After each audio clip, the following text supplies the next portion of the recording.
Welcome into the Husker247 Podcast. I'm Michael Brunts, joined by Brian Christopherson. Another busy week in Nebraska athletics. Nebraska basketball heading to Memphis for the NCAA tournament. We hit on that in the Husker247 Hoops cast earlier.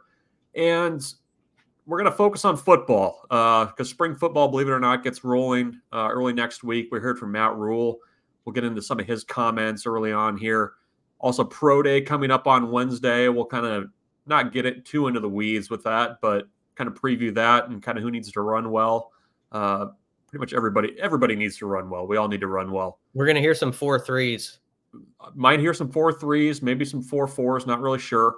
And then in the second segment, we'll talk a little AD search. Interim Nebraska president Chris Kraboric weighed in on the search earlier this week. We'll talk about that. And then Nebraska baseball, which just continues to absolutely bludgeon teams.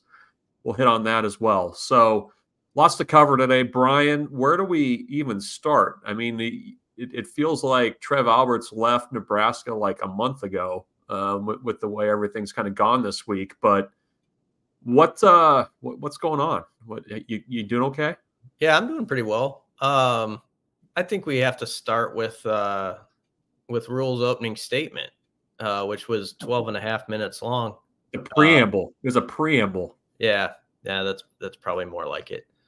You know what? He's really good at these crisis moments. Like they're not completely comparable, but you think back to the fall, like he came in on a couple press conferences after weekend games. Remember when basically the whole running back room was deleted the one game? Yes. And everybody's like, wait, all those guys are out, like they're done for the year, and he broke the news and then just kind of carried on. And by the end of it, you're like, all right, well, I guess they're just going to suit it up next week anyway. And they're going to get after it. And then he did that again with like the offensive line when there were like 3 injuries on 1 week. So he's pretty gifted at navigating, publicly, like in how he talks about tough situations. This one might be the toughest.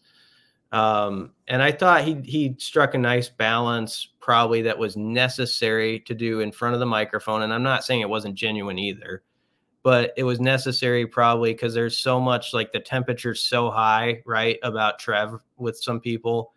And he kind of brought it down a little bit and like said how he's a friend and complimented his work and said how he's a big thinker and like we need that type of big thinking. And he got that part out of it, which was good. But then he also, I thought, was moving it on to like what's next, like there's opportunity here and this can be a great place. And maybe sometimes you do have these moments where you hit pause and you look at a few things like what can be better over here or how could this structure work even better. And he laid out sort of his idea of what, it needs to look like maybe for the next athletic director coming in. So I think people are really waiting to hear from him on this one, knowing how valuable Ted Carter and Trev Alberts were in getting him here. And I know right now people feel a little snake bit because they thought Trev was going to be here a long time, but Rhule definitely went out of his way unsolicited to say, this is where I'm setting up shop. His wife, Julie, is literally setting up shop in town. His son's coming here, to go to school. And he was basically saying, we wouldn't do all this stuff if we didn't believe in wanting to be here. And we're going to be here until you kick us out. So that was a big statement before any questions were even asked. Yeah. I mean, it was kind of like what you needed to hear, like the kind of him going to bat for Nebraska in some ways. I mean, you needed to hear that. I mean, of course, coaches can leave, ADs can leave whenever they want, but for, when you have somebody like Trev Alberts, an alum whose name is on the stadium, up and leave, it's nice to hear from your head coach that, like, he's invested in this place. And I thought too, when he was asked after his opening statement, kind of what types of qualities he would want in an athletic director. And it was a little bit of like a call to another call to action. Like, it wasn't necessarily like this is what quarterbacks are costing nowadays, like he had in the fall, which was also ended up being that. But it also was kind of there's a leadership vacuum around Nebraska athletics right now that like Matt Rhule is filling in a very big way. And I think he was kind of setting the parameters for whoever is going to be the next person in here. I mean, I think I don't think anything he said was like, earth shattering, but it was an opportunity to basically say, this is what this athletic department needs to make the case that Nebraska is a good job right now for an athletic director. And it is, I think, and we can get into that later, but it was, very rarely do coaches kind of get that opportunity, and very rarely do coaches do it as eloquently as Matt Rhule did yesterday. I mean, more importantly than just like talking to your fan base almost in this way is, and I think this is kind of what you're hitting at, is talking to potential candidates. Right. And, I think coupled with what Chris Kaborek, the interim president, would say later on the radio, I think there was definitely an effort, and again, perhaps genuine, to say it's not all in disarray here. Like, you need to get that across to people. Like, because if there's this vagueness about why did this guy leave his alma mater? Like, what would make that happen? It's important for some people that are like Rhule and Kaborek to stand up and say, this thing can work. It can be aligned. It is aligned more than some of the speculation or whatever has been suggested. And I think Rhule was probably effective in doing that. And of course, any AD that's looking in right now at Nebraska, you're looking at your coaches. And one of the things Nebraska has going for it right now is you would have to like the coaches you have. I think for the most part, you would say like, okay, basketball is pretty settled with success is going more as people would desire. Football, you've got somebody up front who obviously can deliver like the talk he did yesterday, but also has built programs. And so that's going to look appealing. And then the factor in the Big Ten, I just think we'll get into this. I think it opens the door to some candidates who maybe 5 or 10 years ago would be tough to get, but they might look and say, okay, there's a Big Ten or SEC opening. I'm interested a little bit in that, because of it's a table you want to sit at right now. So I think Rhule, though, was critical in being the voice that got the points across that this is a really good job and this can go places. And, he did well at it, as you would expect. Yeah. He hit on some football stuff as well yesterday. There was a little bit of football talk as well, believe it or not. It seems like the sense of urgency is higher around the program right now than it was at the end of last season. Like, I think that there's an acknowledgement that they missed an opportunity in November with the way that they played. I think there's also genuine excitement over there around the way that they've built the roster. Because he had some comment, just a throwaway line, that, last year there was more of a discrepancy in the talent. They had high-end talent and guys that were a little bit lower skill-wise. And now he used the word parity, but I think that they really like what they've built so far and the guys that they have, at least on paper and in gym shorts. And now it's time to see what it looks like on the football field. Am I misreading that there seems to be confidence and not just like the spring, everybody's in the best shape of their life, pitchers and catchers report type confidence? No, he likes he likes how his team looks. I think that's real. And I mean, he also knows that, like defensively, especially, they return a ton of guys like in key spots. I mean, Jamari Butler was up there. at the mic, and you saw he's just like a no nonsense football dude. Like he's not going to spin a dramatic quote or anything like that. But like he's a guy who produced last year to the tune of being like the leader in sacks and TFLs, and you'd expect he's going to even build on that. You got Ty Nash, Giff, Marquise Buford, who's an impressive leader. So that's just your defense. That side, you like a lot of the things there. And then I think they probably feel like they have found some of the pieces on offense that can help with the leadership and getting that going, at least to be more in the middle of the pack this year, which would be huge. And Jamal Banks is a big guy like that. Like you see him stand, man, he's a big dude. Like you can see where he could be a real red zone threat, and amongst other things. And he's very good. And like you could tell, like he would fit in well with a new team. And I liked how he was asked about being a mentor, but he said, yeah, I want to be that, but I want to learn. I can learn from other guys too. Mm-hmm. And so a guy like that just kind of meshes well.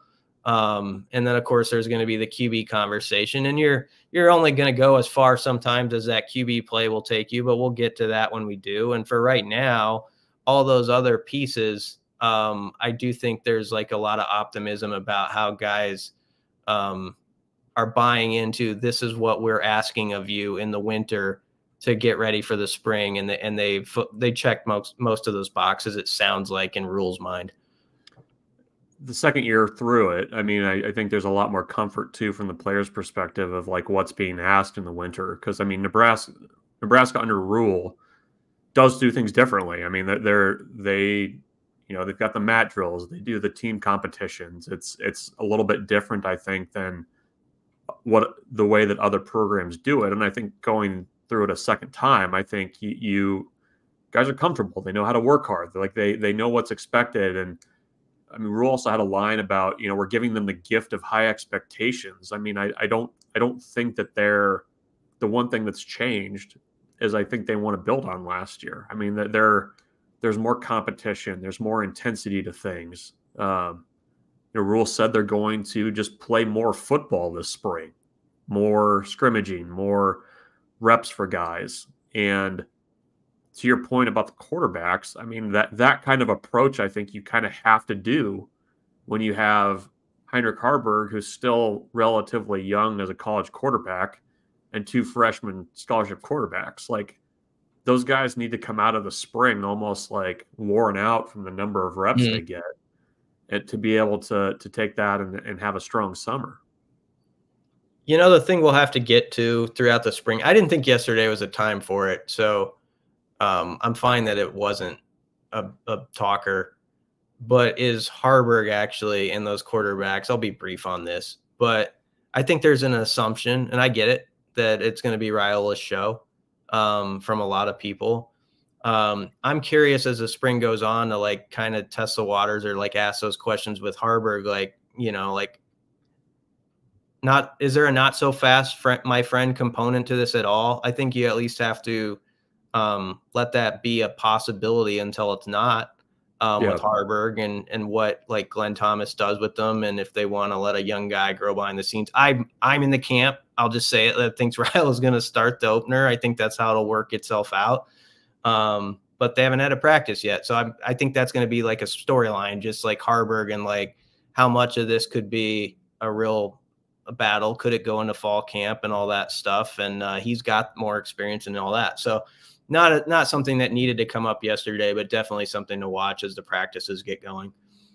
Yeah, well, they also, he kind of very casually dropped in that they've been working on Haarberg with his elbow and how getting his elbow up when he throws. Like, yeah, there were a few like kind of just very subtle asides that he had yesterday that I was like, oh, that's actually that's noteworthy to me. Grant Brooks being 300 pounds for another is noteworthy to me. But anyways, maybe I was just like looking for anything that wasn't, athletic director talk. No, that's all right though. I mean, I think I think people pretty soon are going to be looking for that, or already are. So that I think you've got company with that. Did you take anything from the players? I mean, I thought Marquise Buford saying that he he was never nervous about Tony White leaving. Was interesting to me, but it seems like the defense, especially because of what you kind of rattled off about the number of guys that they have back with significant experience in the second year of a defense with the same language. I mean, are we talking about that enough? Because that's going to be, they're not going to surprise anybody this year. But I think you have the ability to take it to another level in some ways, just based on continuity and experience. I think Jamari Butler, he doesn't go on long answers, which is good. It's a good quality that I could learn from. I like your long answers. Yeah, land the helicopter, buddy. You know, like he's good at just like, this is the point. He was asked about Tony White coming back, and he said, not going to lie. And he kind of laughed. Like that was a big deal to him. Like you could tell like it meant a whole lot, and not surprising maybe to people, but Rhule, in an interview or two, I've also heard him say this. I think he loves his young coaches that are building, like your Dvoraceks and Evan Cooper, obviously is a guy he really trusts, and Terrence Knight and all that. But he did say this, like, it's a big deal to have them have that one more year. It could be more than that, but at least one more year where Tony gets to do his stuff. Here's how it works. Everybody should have such a great vibe from it, both players and coaches, or feel of it by the end of this season. If they're already getting there, but I think to what you're saying, do we talk about it enough? Like Tony White, like had he left or got the UCLA job, I would have been really happy for him. But let's not pretend that wouldn't have been like a big, like just question mark hovering. Not that you don't like these coaches and what they can do or believe in them, but I think Rhule is right. Like give those guys one more year, like, and then see where you're at if that's required. So it's a huge deal, and I think the players recognize that. And Buford, you can tell, is really close to Tony, so maybe he did have some inside information, but you never know with those things. Like obviously a head coach is not going to share like with all his players, like, yeah, I'm in the final two for UCLA or whatever. I don't think that's usually going to happen. He's like having him pick out a tie for the interview, like not doing that. And then he's like, cuts it. He's like, guess what? Not happening. I'm staying. Yeah, it's well, and to your point, I mean, if let's say Tony White moves on, I mean, it's completely changes the conversation of the spring. Also, I mean, you're likely heading down the road of having a true freshman quarterback start for you. It's a heck of a lot easier to have that conversation with defensive continuity, and that's that side of the ball being okay. Mm-hmm. Like, but you just got to focus all your energy over here. And they also realize, Rhule said this yesterday. He's like, we might have snuck up on some people last year, with our scheme and the 3-3-5 and all that. And like, Tony White stuff maybe is a little new to him, and what Nebraska was doing. And his point was that's not going to be the case this year. So you're going to have to go double down and earning it, basically. And I like the fact, that Tony White is built this way. He's not going to be the type with those guys this spring, like, is dwelling on the fact, oh, you were top 10 in rushing defense and this and this and this. It's going to be the 5 to 7 things where, like, remember that drive against Maryland, not like they're going to always go back and talk about it, but it's the stuff that didn't go well that they're going to be focusing in on. And you've got the same leader that can be that voice of like, I like you guys, but you can be better. Like, yeah. You can be better, and makes you think that bar can be way higher. And they can be too. Like, as good as that defense was, I'm going to write this week before spring ball, the areas that still left wanting, and there were some. And there were moments in that season where they were a good defense, but they didn't get that stop that would make you a great defense. Maryland was an example. Colorado, right after the long Jeff Sims run, where you don't get off the field there. Yep. You could go through 3 games or so, or you could find a drive where you're like, didn't happen there. They played so great against Iowa. And then the last run, you finally get gashed suddenly on one play when you can't have it, so all that, like, this is the time of year to pick at stuff like, yeah, not good enough, and have that sort of attitude. And if you can instill that within your team and have them thinking that's pretty good deal. Yeah. Yep. We'll get 15 practices of it, concluding with the spring game on April 27th. Sift through all that. Take a quick break. We'll come back. We'll put Nebraska's AD job in a little context. Talk a little baseball. We'll take a quick break. All right. The other thing going on right now, Nebraska is currently searching for its next athletic director. Dennis LeBlanc had a good first weekend as interim AD, I have to say. So congrats to him. But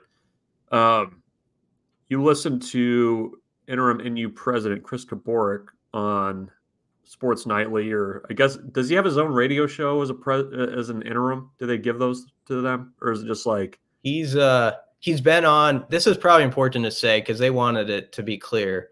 He's been on pretty regularly since he's had that job, and I think before that Carter did it. Of course, more people were listening in last night, but it was a predetermined, like, that he was supposed to be on. Got it. Last night, like a week, like that was his scheduled time, and it just so happens like everything has gone just lined up perfect. So it worked out. Yeah. I mean, Matt Rhule made a compelling case for the next AD and what's at Nebraska, and it being a strong job. And we kind of hit on it in the first segment, but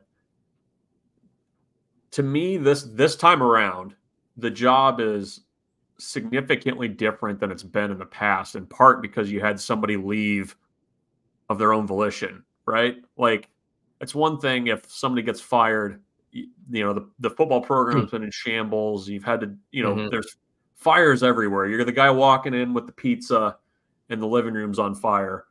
And it seems like there's a lot fewer of those types of things for whoever the next guy. It feels like you should be able to get a more attractive big name candidate to listen a little bit more easily than maybe in the past. Yeah. And by the way, emphasize that point because you've heard it, I've heard it. Like, Nebraska can't keep an AD. Nebraska has willingly wanted people to leave recently. So let's get that clear. Like, this was the first one in a long time. Right. Including, if we dare say it, the Osborne era, it was from above him was, they wanted to go a different way at that time, it seems. But so that's been the story there. But yeah, I thought Kaborik last night kind of echoed what Rhule was saying. They were aligned on that, and he wanted, I think, to really make the point. And it's worth putting on the record because there has been so much speculation. People can think what they want or go with whatever opinion, but there has been so much speculation. So his quote was, despite maybe some of the speculation going on in social media and media reports, we are aligned as a leadership team. I've been talking constantly with Coach Rhule. This is a fantastic opportunity. So that was his quote. Obviously, because there's been a lot of discussion about regions and all this and that, and everybody's got an opinion. So that's what he said about it. Rhule, I would say, acted also as though, like, not everything's on fire. He was wanting to get that point across. But the other thing that stood out from Kaborik last night was the amount of feedback. He said there's been tremendous response to the job. And, like, for instance, on Saturday, he was in Minneapolis. He went down, and I think this was important. LeBlanc, I think, was at the baseball game, right? Over the weekend. And Kaborik came to Minneapolis for hoops, and that's everything that's going on there. And so he drove back Saturday night, got in at 2:30, and then at 6 a.m. they had some sort of interview or something with somebody, he said. So they're after it. I don't know all who's in on, like, hearing the discussions and all this stuff, but it sounds like Matt Rhule definitely is being phoned in on at least updates or something at some points of what's going on, which I think people kind of want more than. I I think that would be wise. Like we talked about it last week. I mean, I think this would be a situation where I wouldn't always say that you would want your football coach involved, but I think Matt Rhule has a perspective on that stuff that I think would be a positive for the search. Is your sense that this is going to go on long? Like I don't know. I had initially kind of thought like, okay, this might drag on a little bit because of everything with the NU president situation, but my sense is that this might actually get wrapped up a little bit sooner than maybe what I was initially expecting. Yeah, I don't know on the timetable. He said, obviously they'd like to go as quickly as possible, but you don't want to rush it. What you'd expect. I think there are some names that could be in play that wouldn't have been in play even 2 years ago because of the conference setup and Nebraska right now being in the Big Ten, and who knows where all the, chairs are going to end up. But I mean, if you think about it, you could be at a post that like 2 or 3 years ago seemed pretty good, like in the Pac-12 or in the ACC. Heck, you could be running the ACC and now like think like maybe I want to look at something else. I don't know. There's like you could be North Carolina like is a powerhouse school, and but you're not in the two conferences that everybody's talking about or where it seems to be going. So I think there's some doors that have opened because of the shaky landscape of college athletics that actually can be beneficial to Nebraska in this search just because of the affiliation they have. Yeah. Well, and I think too, I think Nebraska needs to aim a little bit higher too.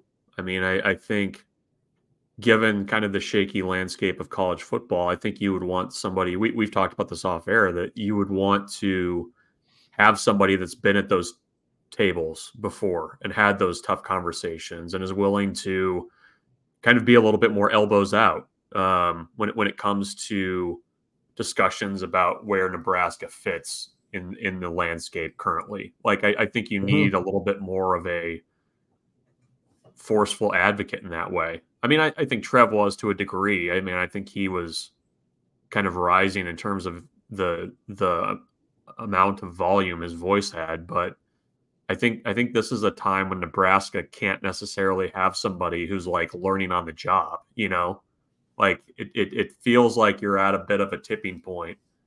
And I mean, maybe there's somebody out there that just works who's younger and is ready for that huge job. But it just feels like this is a situation where experience and like dialed in experience is really important. I totally agree with you. There can be really good young or relatively young candidates that I think in the past might have considered that I would maybe not be as quick to jump on at this moment. Even if you thought it would only take that person a year or two because they have such traits that you believe in that they could be respected in that amount of time. A year or two right now is a lot. You need somebody day one who I think like has everybody's like number in their phone, like has already done that. And they're like somebody that, Jamie Pollard's always an example of, like I mentioned North Carolina, like Bubba Cunningham. It's like people like that who just like, if you could get one of them, if you could swing that and bring in somebody like that. I think that's what Rhule was getting at yesterday in his press conference too, to be honest. Like when he brought up, this was a very nutty specific example that's in our world right now, but Nebraska playing A&M in both games where the NCAA, whoever's on the committee gets a big chuckle about it. Stuff like that. You want to have a person who has that sort of voice or the sort of weight behind the scenes to maybe be like, wait, what's going on there?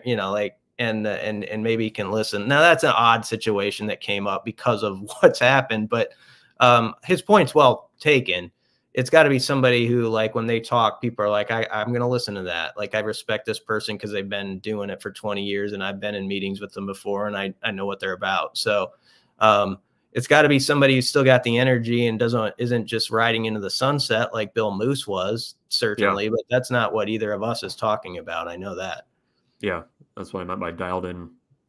Yeah, there you leadership.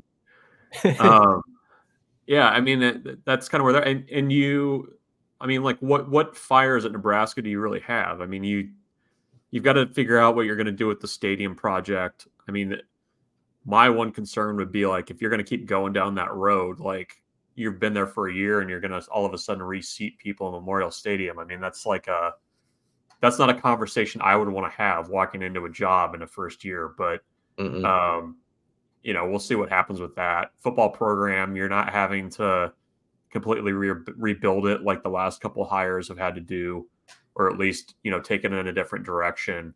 You know, there's small things that you have to do. I mean, you know, there's behind the scenes issues that have to be rectified and things like that. But it seems like it's you know, for everything that people are saying about Trev Alberts now, I mean, the job is more attractive now than it was probably 2 years ago when he took over. Yeah, there's a reason Texas A&M wanted him. He's a forward thinker. Like, you can be mad at him that he left and you thought he was more loyal than that. That's fine. And then you can have the same conversation of like, you need that same sort of mindset of like, where is this actually headed? Trying to look 5 years down the road, 10 years down the road, 20 even. And he was effective at that. He hired a good executive team, I think, and that's going to be key for whomever takes this job. And I think I thought it was a closer athletic department under him where I at least got that sense. Maybe you never know, things pop out sometimes. Oh, it wasn't or whatever, but it seemed like it was much better in that sense. And the coaches were pretty tight. So I do think it's an attractive job. But I think Nebraska has to show, there's certainly whoever is interviewing for it is going to ask, like, why did a guy leave his alma mater? And like, what's the deal here? What's really the story? Can you guys sort this out for me? And I need some good answers. So they got to be prepared, who's ever in on this, to be able to give those, because that's what even a numbnuts like me would want to know, Brunts, like what, you know, so some guy, person who's been around the block is definitely asking that. Yeah.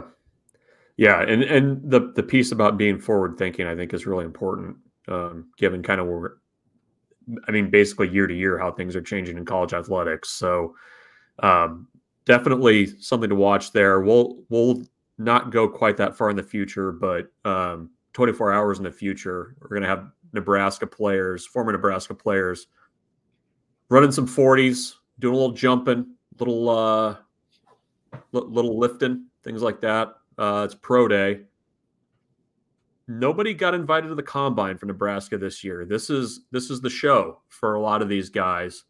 You talked to Omar Brown earlier this week. It's going to be important for him to run well. Quentin Newsom's probably in that group as well. Luke Reimer. What do you kind of make of this pro day? It's a little bit different. I mean, there's some guys that have to get some things done on Wednesday. I don't think anybody's got an obvious path unless I'm blanking. Quentin, we heard from Rhule, you know, he had that, was it a shoulder against Maryland, I think, late in the year, kind of played through it a bit. But it required attention after the season, and it sucks. It's one of those deals where it's like a guy who really has a shot, but the timing of your injury goes right into this, you know, and so hopefully he's ready to go. I guess I didn't understand completely if he was like going to be full go, but I'm hoping so. Yeah. Did you get a sense on that? No, it sounded like we'll see tomorrow. I mean, but it sounded like things were a little bit, his training for everything had been hampered by that. Now, I'm sure Omar, they're going to wonder about his size and all that. I thought Omar had a great senior year on film. And honestly, it was one of the most valuable players on the defense. The way he came on and sort of people got to remember, like in the summer, there was talk of other people being in that position over him. And he went and took that job and played very well. One of the highest graded guys too on PFF, if people are into that sort of thing. But he He has the film, so now he needs to put some numbers to it and give himself a shot. There's sort of like wild card candidates like Phelan Sanford, who like I think Rhule would tell those, and I think some NFL team will believe him and give him a free agent chance, you know, where they like get him into camp. And you know those guys. Remember that Cowboys used to have a guy for like 15 years who went down and covered kicks and stuff like that, and he was sort of a legend. Like there are guys like that who sometimes emerge, and sort of in the weeds but sneaky for an NFL team would be Marco Ortiz, I think, as a long snapper. I think he might have as good a shot as anybody to do it. But guys need to really show out. Reimer. Who else is there? Nuri. Yeah. They just need to have a big day, like in the numbers. And, you know, it's too bad nobody got a combine invite. But right now it looks like sort of a quiet draft at this moment, unless they really make some stuff happen. So hopefully they do. But even with that, it could be tough. The good thing is Ty Robinson is not working out tomorrow at pro day. Bryce Benhart is not working out, you know, stuff like that. Like that, people got to remember that when the draft comes and everybody's like, oh, that stinks, you know, and they don't have anybody. At least be happy in some cases that didn't happen, because that means like 2 or 3 guys came back. Got a bunch of 24-year-old dudes on your roster. That's why. Yeah. It'll be interesting. I think it probably helps a little bit too to have Rhule as somebody that kind of going to bat for guys. I mean, you know, he's been in the room when stuff like that's happened. That obviously didn't go well in Carolina, but I mean, I'm sure just having that experience probably makes his voice a little bit louder over other college coaches if you're having to go to bat for a guy to get a second look. Yeah, it can't hurt. So hopefully it goes well for guys. It's a tough event to cover sometimes because the numbers are a little hazy. Hazy. Yeah. And everybody's got a stopwatch. Yeah, there's a bunch of people up there like media. I usually do not partake. I'm not blaming anyone who does, but they'll sometimes do it on their phone. It's like, that's not an accurate time. We're not going with that. A lot of 4.2s run that day. Yeah. So, well, you might hear somebody ran a 4.34 tomorrow, but just a little caution with that if you see it. Yeah. One thing that we are fairly sure about, Nebraska baseball still rolling. We'll get into that real quick here before we finish up. Yeah.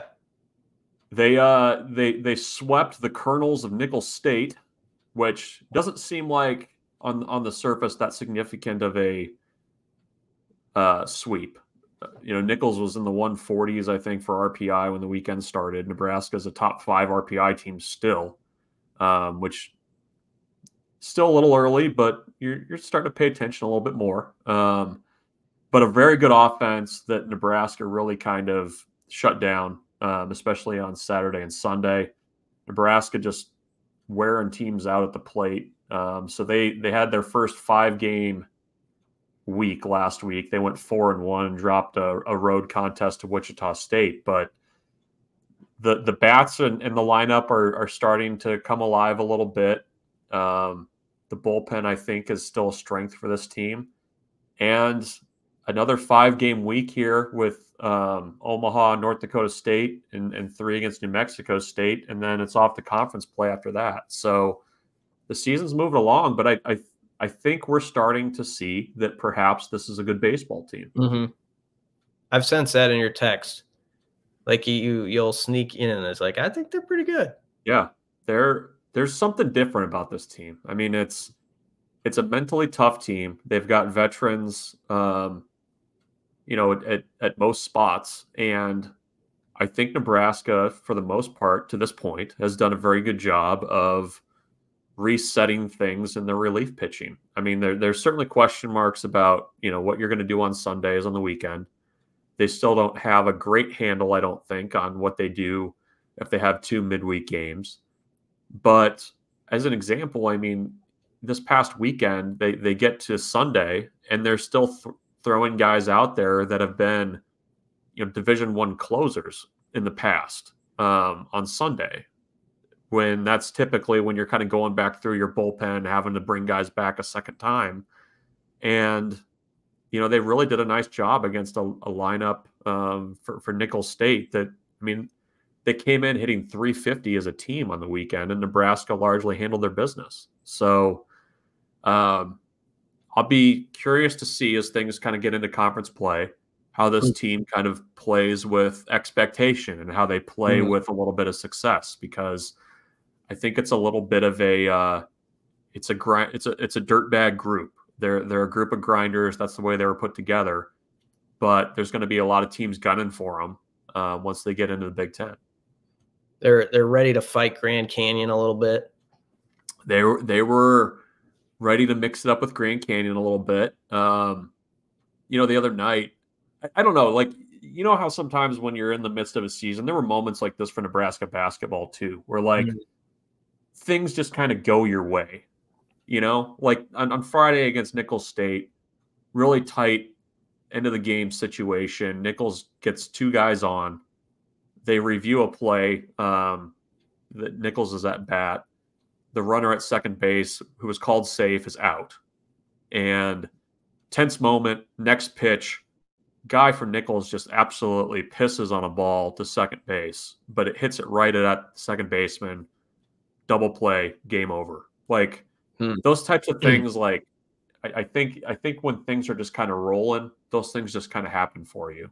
And I don't know, like there's no number for it, but it's just you notice those things. So we'll see. I mean, they've got a chance to continue stacking wins here, but I think they really like this team. That would be fun. We could use. I get choked up thinking about it. Yeah, man. We could use those boys to like give us something in the summer. Into the early summer. Think about this. Like, you basically went from like a moderately entertaining football team who gets a 5-star quarterback in December. You fend off every school in California that's trying to hire your defensive coordinator. You run right into basketball season, and your basketball team runs through the Big Ten play for the number 3 seed in the tournament. They make the tournament. We're like leading right up to spring ball. Like, spring ball starts on Monday, like fresh off of whatever happens in Memphis. Maybe they're still playing. Who knows? And then you roll right into a baseball team that's playing pretty well, when spring football is over. Like, you basically have your first 6 months of 2024 planned right there. Yeah, it hasn't been between the lines, which is what matters the most. It hasn't, to fans, it hasn't been woe is me, really. I mean, November was disappointing. They didn't pull one of those out, and I think that got a little of that back in the air, like, Yeah. But I think football's done a good job stabilizing there, where it's like, okay, that was year 1's done, and this guy does things in year 2 and 3. Let's give it a look here. You're right with all those other sports, and then you throw in like wrestling at a fun. I mean, they were pretty competitive within the Big Ten, near the top of the best wrestling league. And Nash, of course, was a fun story within that. Track and field, I think, has done some stuff. You have women's soccer, does the best they've done in a long time.